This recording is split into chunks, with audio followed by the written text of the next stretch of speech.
Donc Uwiteka ntashobora kumusanga munsi y'igiti cy'umurotemu, yashobora kumusanga gusa aho akwiriye kuba ari.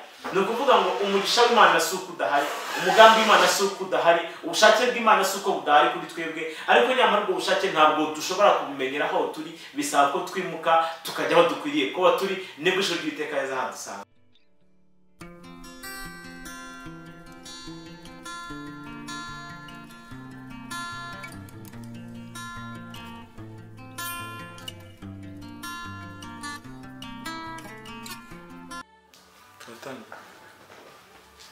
Ikaze inshuti z'umwami wacu Yesu, mukundwa nawe, ishimwe n'icyubahiro no guhimbazwa n'ibibi bye, kandi nawe umugisha kuri mwebwe kuko mwahisemo gukurikira ibi byigisho dufite ku nyubako y'Agakiza Channel. Imana imugisha. Rero duherukana tuganira ku kumenya Imana nk'ibanze, tuganira ku kumenya Imana nk'ikibanza kigomba guterekwamo inyubako y'Agakiza, tureba icyo dukwiriye kumenya cyaduhesha gutereka by'ukuri inyubako y'Agakiza ahantu hakwiriye. Twaje gusanga rero ishingiro rya byose ari ukumenya Imana, ariko iyo Mana tukayimenya nk'umuremyi, kandi twaje gusanga tubyo atari ibintu umuntu yigisha undi, ahubwo ibyo ngibyo ko ari umurimo Imana ubwayo yakoze mu mitima y'abantu bose yaremye, kugira ngo nibareba ibyaremwe, nibareba itaboneka by'Imana, nibareba imiterere y'isi n'isanzure, uko bagenda babibona, bagenda bamenya ko hari umurimo uri hejuru ya byose, bibatereye kumenya ko hari ubutware buri hejuru kandi bafite umugambi mwiza. Mbere yuko dukomeza agace kacu tudakurikiraho, reka tubanze dusenge. Turagushimiye Mwami Yesu kuko tugiriye ubuntu, uko duhaye umwanya wo kugira ngo tuganire ku byanditswe byera, tugurane bikitwa none, dukangurane bikitwa none. Niyo mpamvu uhendahenda kubw'imbabazi zawe kugira ngo ube kumwe natwe, hanyuma umwuka wawe wera avugane natwe, tumenye ibyo dushakaho muri kino gihe mu izina rya Yesu. Urakoze inshuti mwendaka rero kongera kubana natwe, kongera gukurikirana ikiganiro cyacu gikurikiyeho.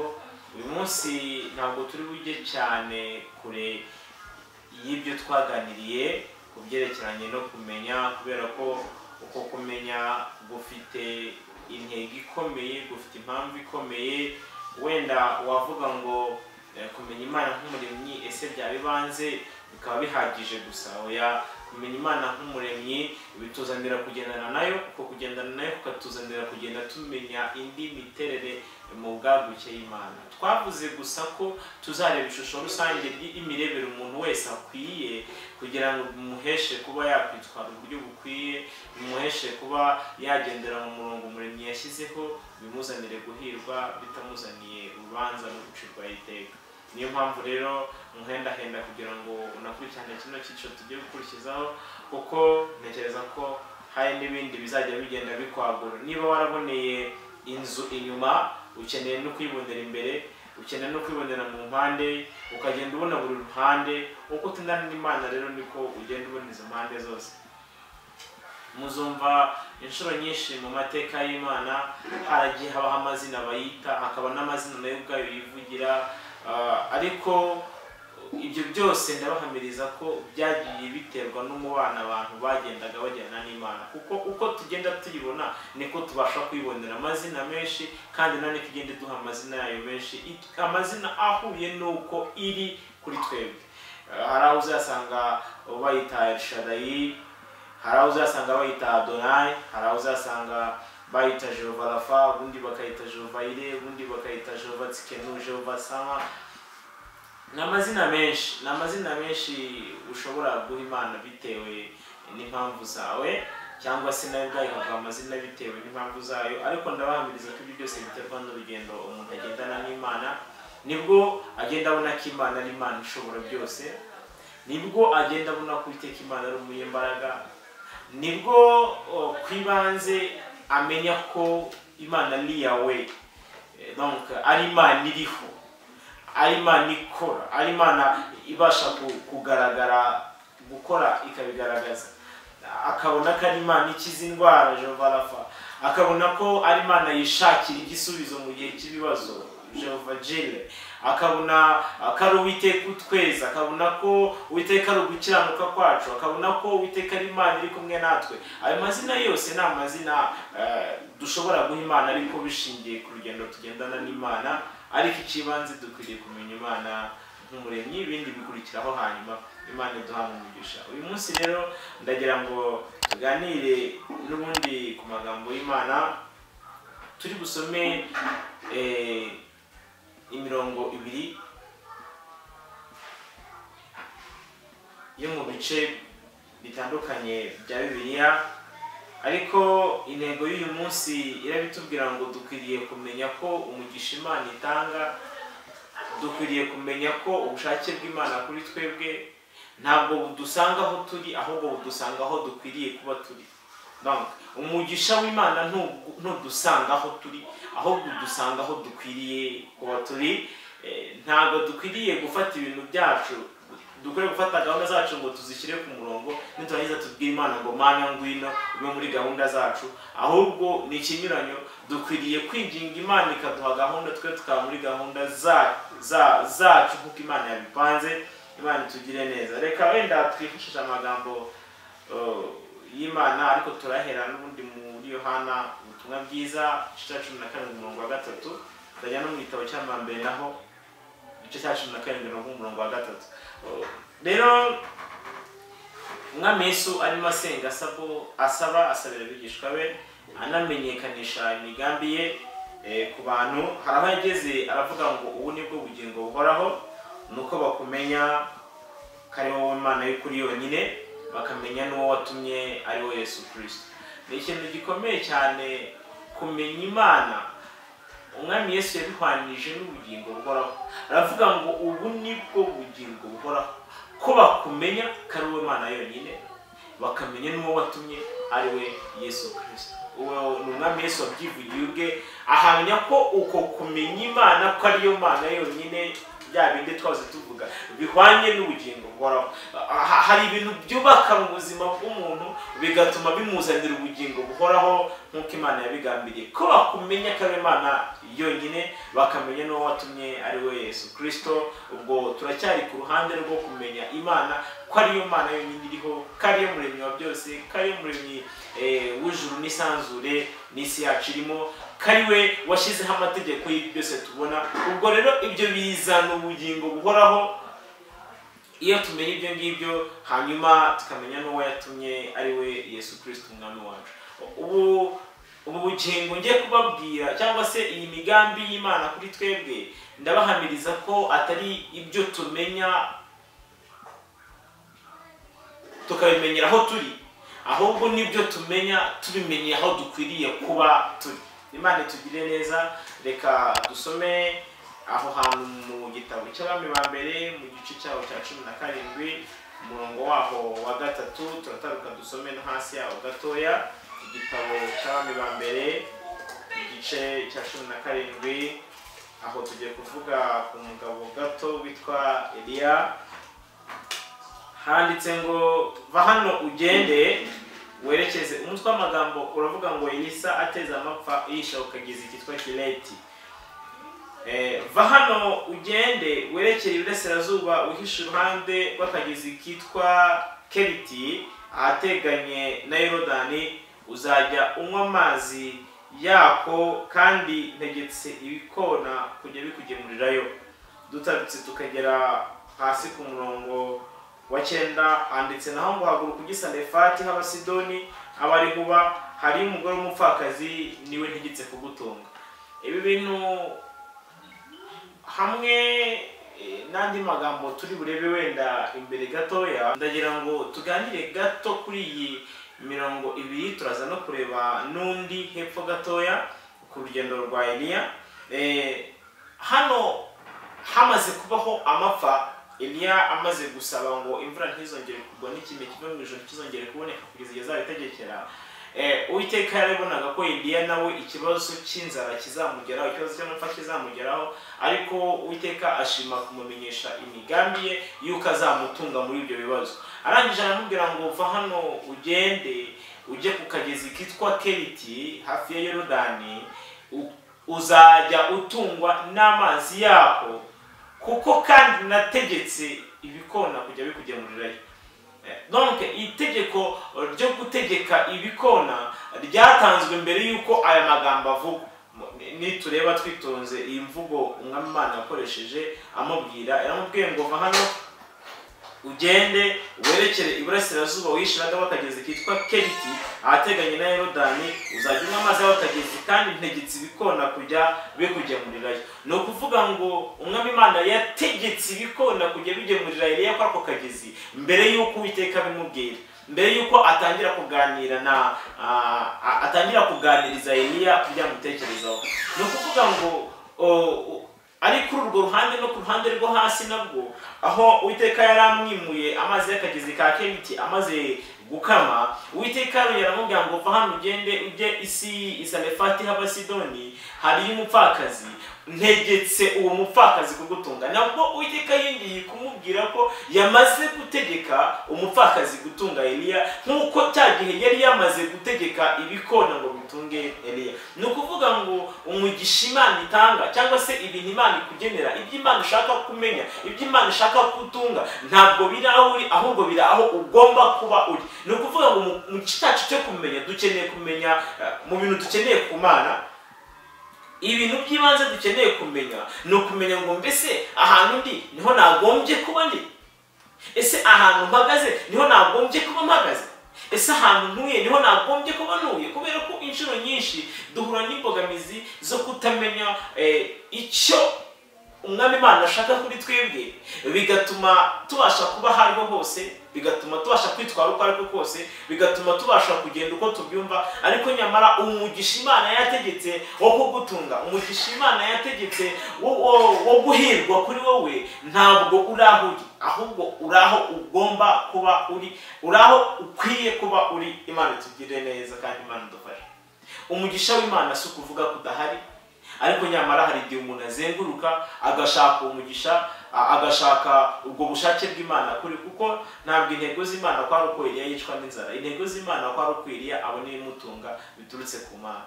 Ariko nubwo bimeze gutyo, Eliya ntabwo yashoboraga kubibona rwose habe na gatoya, atimutse ngo ava ahari ajya aho yabwiwe kujya.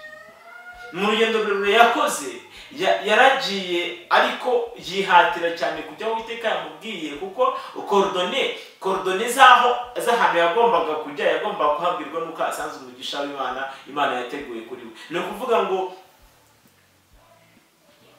kumenya ubushake bw'Imana n'ibanze ryo kugira ngo turonke ibyiza biva mu kuboko kw'Imana.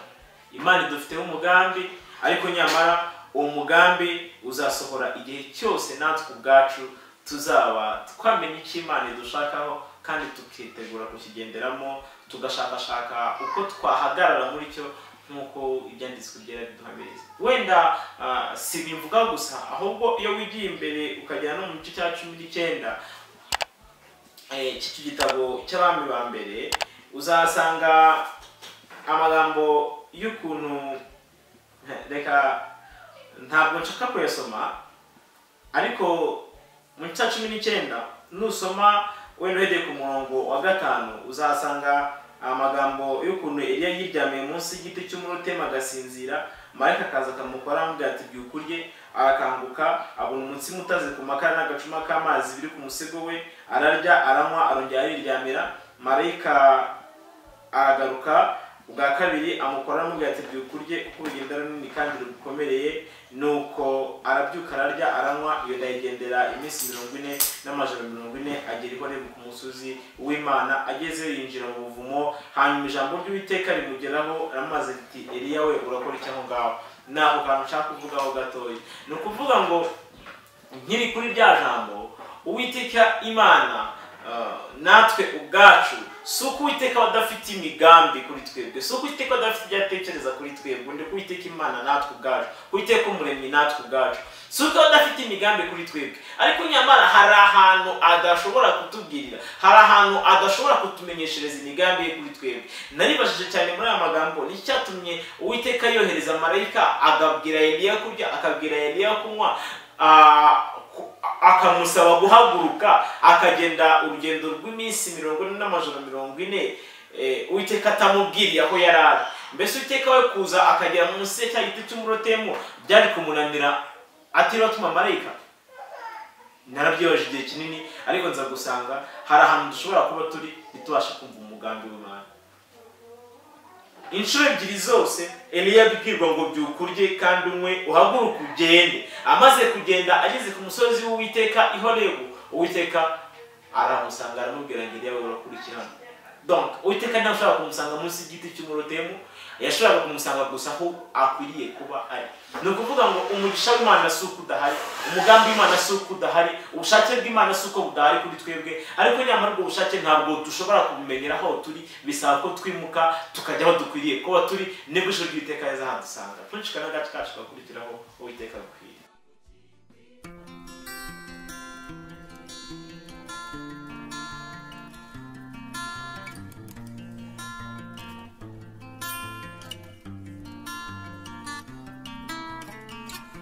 Nanone inshuti bene data turagarutse mu gace kacu kabanje, twavugaga iby'uko umugisha w'Imana uhari ariko utari aho turi, ahubwo aho dukwiriye kuba turi. Simvuga ko uyu munsi umugisha w'Imana cyangwa ubushake bw'Imana ushobora kuba utaburimo.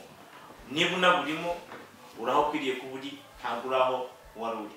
Imana itugirire neza. Ni ukuvuga ngo umugisha w'Imana ntabwo uba mu nzira zacu, ntabwo hari ukuntu hari imvugo isigaye ikunda kubiriho muri iyi minsi ivuga ngo Uwiteka agushyigikire, ariko nyamara ntabwo ari buri gihe Imana idushyigikira, ahubwo Imana idushyigikira gusa igihe turi aho dukwiriye kuba turi, igihe turimo turagenda uko dukwiriye kuba turi kugenda, igihe turimo turakora ibihura n'ubwo bushake bwe. Ahubwo nibwira ko dusobanukiwe neza twasanga atari Imana idushyigikira, ahubwo aritwe tugendera mu mugambi w'Imana, tukabona kubona umugisha Imana itugenera.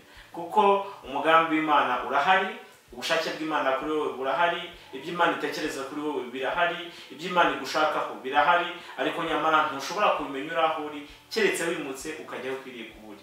Aho uri se wahamenyeshwa n'iki? Nacyo ni ikibazo turi buze kwibazaho mu gace kacu gakurikiraho, kugira ngo tumenye ubwo bushake, kugira ngo tumenye aho dukwiriye kujya. Birasaba iki? Birasaba ko amatwi yacu afunguka tukabasha kumenya ibyo Imana ivugana natwe. Rero hari ikintu nabonye mu byanditswe byera, aho umwami Yesu yari amaze gutuma abigishwa be intumwa 70 y'akazi tumaze haye gutwara bwo kwirukana abadayimoni no gukora ibitangaza binyuranye, ndetse no kubwira abantu iby'ubutumwa bwiza bw'ubwami bw'Imana. Zikaza kuza kugaruka, ziza zimubwira uburyo abadayimoni bazumvira, ziza zimubwira uburyo zakoze ibyo zategetswe, ariko cyane cyane zinejejwe nuko zabashije gukora ibitangaza mu izina rya Yesu, zabashije kwirukana abadayimoni mu izina rya Yesu, abadayimoni bakazumvira. Yesu amaze kuzumvira, ubwo ni mu gice cya 10 cy'ubutumwa bwiza bwa Yesu bwanditswe na Luka. Amaze kuzumvira aravuga ati nyamuneka ntimwishimira ko abadayimoni babumvira, cyangwa mwishimira imirimo n'ibitangaza mwahawe gukora, ahubwo dore icyo mukwiriye kwishimira nuko amazina yanyu yanditswe mu ijuru. Cyari ikintu cy'ingenzi bagomba kwitaho kiruta ibyo babasha gukoreshwa, kuko abantu benshi igihe bajya bishimira ibyo bitangaza bikabazanira n'ubuyobe bukomeye cyane, ko bagendera ku bitangaza aho kwita cyane ko amazina yanditswe mu gitabo cy'ubugingo. Wenda ibyo tuzabireba mu gice kiri imbere kuko tutarabigeraho, ariko ndashaka kwivugiramo akantu gato cyane muri iki gice cya Luka cya 10 ku murongo wa 21, aho umwami Yesu yashimye Imana, aravuga ngo muri uwo mwanya yishimira cyane mu mwuka wera, aravuga ati ndagushimye Data mwami w'ijuru n'isi, kuko ibyo wabihisha abanyabwenge n'abahanga ukabimenyesha abana bato. Ni koko Data, kuko ari ko wabishatse. Ni ukuvuga ngo umwami Yesu yanejejwe nuko Imana yahishuye, yamenyesheje ubwenge, ariko ntibumenyesha abahanga, ntibumenyesha abanyabwenge, ntibumenyesha abakomeye, ikabumenyesha abana batoya. Iyo ndi muri iyi mvugo simba mvuga abana bato mu buryo bw'umubiri busanzwe, ahubwo bino bintu binyerekeza ko hari imiterere umuntu ashobora kugira bikamworohereza, bikamuhanirizwa no kumenya umugambi w'Imana, no kumenya ibyo Imana ishaka, no kumenya ubwenge bw'Imana, no kumenya ubushake bw'Imana. Donc ni imiterere abo bana bato yavugaga harimo abasaza, ubwo mbesobanure gutyo kugira ngo urusheho kubyumva. Ni imiterere bagombaga kuba bafite yabahesheje ni imiterere bari bafite yabahesheje kumenya iby'Imana ishaka kuri bo. Ni ukuvuga ngo natwe uyu munsi hari imiterere dusabwa kugira ngo bitworohereze cyangwa se biduheshe kumenya ubwo bushake bw'Imana kuri twebwe. Yesu yabisobanuye neza, aravuga ngo wabihisha abahanga, wabihisha abanyabwenge kugira ngo ubimenyeshe abana batoya. Ubimenyesha abana ntabwo none ahandi buze gusobanura imiterere y'umwana mutoya, ariko nyamara iyi miterere n'urufunguzo rwo kugira ngo tumenyeshwe n'Imana aho dukwiriye kuba turi. Kubera ko umuntu mukuru nyine aba yumva nta muntu akeneye kwa umurongo, aba yumva afite uburenganzira bumwemerera ko nta muntu umutegeka ko akwiriye kwifata, nta muntu umutegeka ko akwiriye kugenda, ko akwiriye kubaho, aho akwiriye kunyura, aho akwiriye guca. Nyine umuntu mukuru aba afite ubwo bwigenge bwose kandi akumva ko akwiriye kubukoresha. Ariko nyamara ku mwana mutoya we, niba kuko dushaka kumenya ibyo Imana ishaka kuri twebwe, kuko umugisha w'Imana utari aho turi ahubwo uri aho dukwiriye kuba turi, kuko ubushake bw'Imana tuzabumenya aho dukwiriye kuba turi atari aho dutuye. Kuko nkunda kubyibuka no mu gihe cya Mose arimo yinginga Uwiteka ngo amwereke kugira neza kwe. Uwiteka amubwira ati nzanyiza kugira neza kwanjye kose imbere yawe, ariko ntabwo nzigera nko kwereka uri aho uri. Ahubwo hari ahantu hamwe honyine ubasha kumbonera. Ngo Uwiteka aramuterura amushyira mu busate bw'urutare, arangije ngo amutwikira ikiganza amunyuzaho kujya neza kwe kose. Ni ukuvuga ngo na Mose nawe ubwe uko kujya neza kw'Imana ashaka kubona, uko kubona ubwiza bw'Imana yifuzaga, nawe ntiyashoboraga kwibonera ahari mu ngando, ntiyashoboraga kwibonera Eliya munsi y'igiti cy'umurotemu, ntiyashoboraga kwibonera muri ariya maganya, muri ariya majune, muri buriya bwero yari arimo. Byamusabaga kwimuka kugira ngo ajye ku musozi w'Uwiteka i Horebu. Mose byamusabaga kwimurwa akajya mu busate bw'urutare. Eliya kugira ngo abone ibimutunga, kugira ngo abone ibyo kumufasha mu gihe gikomeye, nawe yasabwaga kugenda akajya aho Uwiteka yategekeye umugisha mbere yuko abimubwira. Ari ibikona byari byavuze ko ibikona byahawe kordone, byarabwiwe ngo mugende mujye ahantu aho akagezi ka Kireti, murasanga umuntu nabwiye aze kuza kugira gute, ari muza kuza guha ibyo byo kurya mwazanye. Ni ukuvuga ngo iyo delivery cyangwa se ubwo butumwa byabaga bijyanye, bibyabwiye aho ugomba kubujyana. Ntabwo byagombaga kugenda bishaka umuntu oya, ahubwo byagombaga kugenda bishaka aho byategetswe kujya. Imana itugirire neza. Uwo mugisha w'Imana urahari, ariko nyamara uwo mugisha w'Imana ntushobora kuboneka tutari aho dukwiriye kuba. Niba ushaka kumenya aho ukwiriye kuba rero, hari imiterere usabwa Umwami Yesu y'isi y'abana batoya. Ndagushimiye Data wa twese muri mwese n'ijuru, kuko ibyo wabihishe abanyabwenge n'abahanga, ukabimenyesha ukabishurira abana batoya. Abana batoya nababwiye ngo abana batoya bavugaga harimo abasaza ba Yakobo, ba Petero n'abandi bagabo bari bafite abagore. Ni ukuvuga ngo abana batoya yavugaga ntabwo ari abana bato mu buryo bw'imyaka, ahubwo n'abana bato mu miterere, n'abana bato mu mwifato, mu mimerere, mu mitekerereze, ku buryo bwabahesheje kwita bamenye ibyo Imana ishaka kuri bo. Imana iduhana umugisha. Ntuze kuza gucikwa rero, tugiye kwiga mu kanya gatoya imimerere. Wenda dushobora kuvuga kuri ibiri mu cyishisho gikurikiraho, tukazongera tukavuga kuri ibiri, tukabona kujya ku kintu cy'ingenzi cyitwa gushurirwa nyuma yo kumenya. Kuko ubumenyi tugira ntabwo ari ubumenyi bw'amagambo, ahubwo n'ubumenyi buturuka kuhishurirwa, atari ibyo umuntu abwira undi gusa. Reka ne kwinjira aho ngaho cyane, ahubwo nigarukire hano hantu nshaka ko tuvugaho gatoya. Tutaratinda, hari ubwo twinjiye ku rufunguzo rwa mbere cyangwa se ku mimerere ya mbere. Nzi neza ko nawe ubasha kubona byinshi biruta ibyo ngewe nagerageje kuvuga, kuko ntabwo navuga byose, kuko tumenya agace. Twese abakozi tumenya agace, ariko hari icyuzuye cyose cyuzuye rwose tuzakimenya. Rero imiterere ya mbere ndi buvugeho ni ubushake butariganye. Umunsi umwe Umwami Yesu yigeze kugirira neza uwavutse ari impumyi. Ni igice cya 9 cy'ubutumwa bwiza bwa Yesu bwanditswe na Yohana, umurongo wa 36 n'undi buvugeho. Ariko ndaguhendahenda kugira ngo unyemerere ubonye akanya ufate kino gice gisome, kuko ngenda bicamo nihuta kubera igihe gito mfite. Ariko wowe ubonye akanya rwose, inshuti y'Umwami wacu Yesu Kristo, ufate umwanya usome, wongere ubisubiremo nubwo bishoboka ko hari igihe ugeze kubisoma. Ubutumwa bwiza bwa Yesu bwanditswe na Yohana mu gice cya 9 ku murongo wa 36. Njye niho ndibuze kuza kwivugira. Umwami Yesu muri icyo gice nabwiye ngo tuyoganira ku bushake butariganya, ni nk'urufunguzo rwa mbere, ubushake butariganya bwo kuduhesha kumenya ibyo umwami ashaka, agambiriye, atekereza, yifuza kutumenyesha, kumenya aho umugisha we yawutegekeye. Imana itugirire neza. Ni ukuvuga ngo hari habaye iki mu gice cya 9, umwami Yesu yakijije umuntu wari waravutse ari impumyi, yari amaze imyaka 40.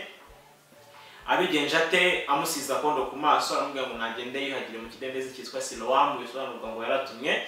Hanyuma ibyo bimaze kuba, wa muntu aragenda ariyuhagira, arangije kwihagira arahumuka. Akimara guhumuka rero, abatambyi bakuru, abafarisayo n'abandi bigisha amategeko y'uburyo butari bumwe bagomba kuba bazi iby'Imana, baramuhamagara, baramubwira bati tubwire byagenze bite kugira ngo uhumuke. Nawe arabibabwira, abasobanurira ukuntu Yesu yamugenje.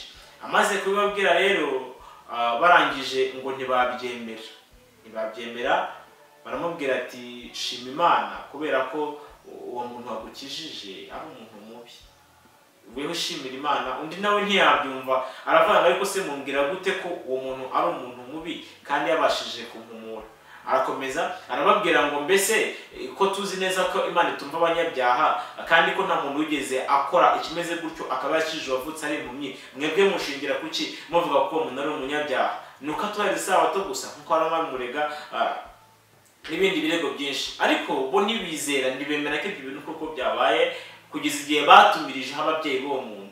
Ababyeyi b'uwo muntu baraza, barangije barabazwa ngo mbese uyu ni umwana wanyu? Baravuga bati yego, uwo ni umwana wacu, turabihamya. Icyo tuzi duhamye nuko yavutse ari impumyi, ariko igitumye reba none aha ngaha twe ubwacu ntabwo tukizi, ahubwo ni mu mubazi kuko nawe n'umugabo azi kwivugira. Ababyeyi bavugiye batyo kubera ko batinye ko bashobora gucibwa mu isinagogi, batinye kuvuga ukuri uko kwari kumeze. Ariko uyu nguyu wari wahumuwe aramaza ngo mbese barongera aramubaza ngo tubwire uko byagenze. Aravuga ati maze kubasubiriramo akakangahe. Mbese igituma mushaka kongera kubimbaza nuko namwe mushaka kumwizera? Ese namwe murashaka kuba bigishwa be? Aho niho murongo nari ndiho cyako tuvugaho. Imana itugire neza kandi Imana idufashe. Ese namwe murashaka ko nabibabwiye bwa mbere ntimwabyemera, muhamagara ababyeyi musanga ko niko biri, navutse ndi munye kugeza ku myaka 40, aho nahuriye n'umwami Yesu akanseka kondo ku maso, akamura umunsi nkaho ndimo ndareba. Igituma mushaka kongera kumbaza nuko namwe mushaka kumwizera. Iyo urebye mu gice n'ugisoma cyose, baramututse, bamubwira nabi, bamusunikira hanze. Ageze hanze ahura n'umwami Yesu. Umwami Yesu aramubwira ati ariko se ubundi wizeye umwana w'umuntu? Nawe ati ninde nkamwizera? Kuri we donc ninde nkamwizera? Ubushake butariganya, ninde nkamwizera? Umwami Yesu aramubwira ati reka wambonye. Narangije aramupfukamira, aramubwira ati Rabi, bisobanura mwigisha. Ariko hari akantu gato nshaka kuvuga mu isoza ry'inkuru. Aravuga ngo Yesu aravuga ati nazanywe mu iyi si no guca amateka ngo abatabona barebe n'ababona bahume. Abafarisayo bari kumwe nawe bumvise ibyo bamubaza bati mbese natwe turi impumyi? Yesu arababwira ati iyo muba muri impumyi nta cyaha mufite, ariko none kuko muvuga ko mureba icyaha cyanyu gihoraho. Imana itugire neza kandi Imana idufashe. Ni ukuvuga ngo muri iyi nkuru yose nashaka kwivugira ku murongo 36 aho uyu mwigishwa yavuze ngo databuja uwo nguwo ninde nanjye nkamwizera. Amaze gusunikirwa nawe hanze, amaze gusunikirwa hanze, umwami Yesu akamushaka akamubona. Yarabajije ngo mbese databuja uwo ninde nkamwizera? Ubushake butariganya. Abandi barabazaga ariko bakabaza badashaka kwizera, badafite ubushake, bashaka kumenya. Niyo wabasobanurira ibyo bintu inshuro magana ntabwo bashobora kubyumva. Uyu mwigishwa rero we yari hagati, ubundi icyo gituma mushaka kongera kumbaza nabibabwiye, ndibasubiriramo, nongere ndibasubiriramo. Ubundi icyo gituma mushaka komeza kubimbaza n'iki? Nuko ntabwo mushaka kwizera. None se kubaza udashaka gushyira mu bikorwa, kubaza udashaka kwizera, utekereza ko ushobora kubwirwa ukuri? Umwami Yesu arababwira ati reka mbabwire rero, kubera ko mwibwira ko mureba kandi nyamara muri muyindi mvugo, gituma icyaha cyanyu gihoraho. Ni ukuvuga ngo ubushake butariganya bujyaho urufunguzo rwa mbere rw'ibanze rubasha gutuma umuntu asobanukirwa. Abandi bari basanzwe bamuzi, ariko nyamara we amubonye nuko yari amaze imyaka 40 bimubera umugisha kuruta uko abandi byabereye umugisha kuko umwami Yesu yasamye ngo njyewe naje kugira ngo abibwira ko bareba bahume, hanyuma abatareba ahubwo ababizi ko batareba, ababizi ko babone guhumuka. Imana yacu tugire neza kandi Imana dufasha. Uyu muswa ariko ufite ubushake butariganya byamuzaniye umugisha kuruta babandi bitwa ko ari abanyabwenge, ari abahanga bazi Imana, bo babera urusika, abandi babera umugisha. Imana tugire neza kandi Imana turengere cyane. Nawe mwene data, ubushake butariganya umenye ko ari urufunguzo.